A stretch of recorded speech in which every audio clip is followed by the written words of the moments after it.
What up, what up, what up, what up? Social media world, what's up, YouTube world? This is just the director right here. Been doing this thing for a while now. DC, the Mad Lyrical Wolf. Here today to give you my top 10 horror movies from black directors. So we're going to dive just straight into it. We're going to talk about the two Williamsons. The two Williams. The two Williams that started it all. Both of their first name was William. And they started it for the black horror movies. First, we gotta start with the director because that's what this is all about. Then we're gonna get into the actor. The director, William Crane. He was the first black guy who went to a film school and made a successful commercial movie. He was the one that paved the way for basically all the black directors of cinema. Wasn't for him, we wouldn't have the black directors we have now and getting our props of cinema like we should. So if we take away the horror and take away from that category and everything like that, we have to give him just credit in general for us even coming out and making, a name in Hollywood.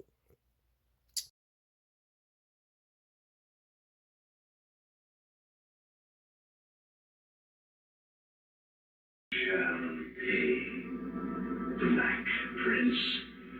I bless you with my name. You shall be Blackula. Blackula.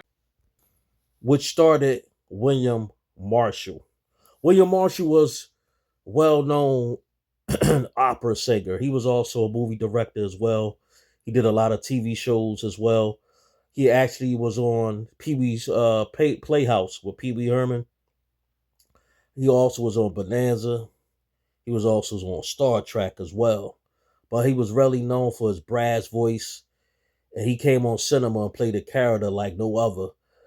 It's a black exploitation movie, but it's considered a cult classic because it's the first time that a black man had a scene of stature.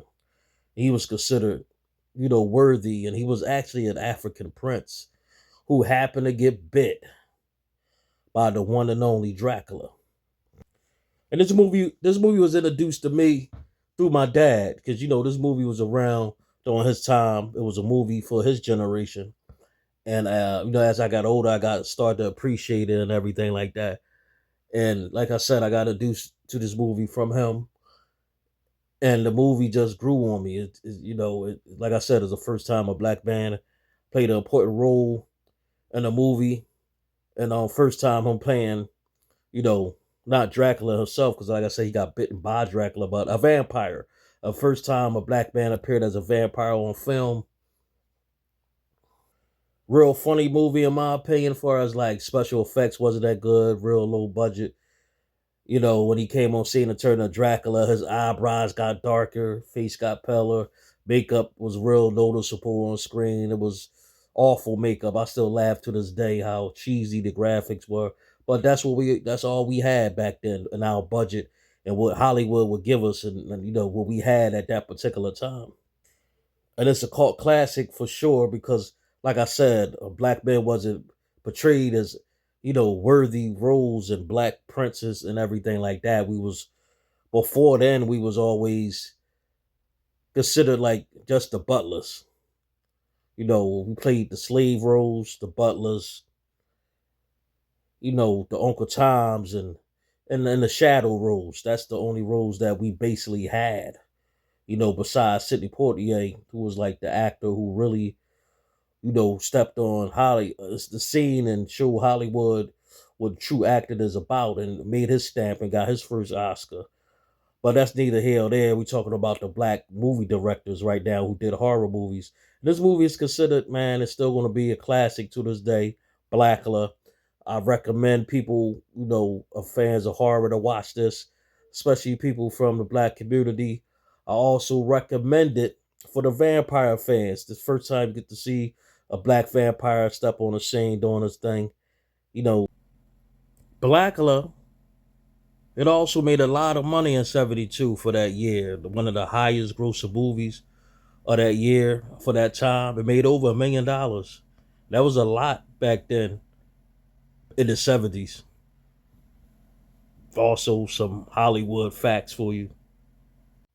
And believe it or not, folks, William Crane, the director, he's still with us this day. 76 years old. He ain't do a lot of movies. Um, he did a handful of movies, maybe like four at the most.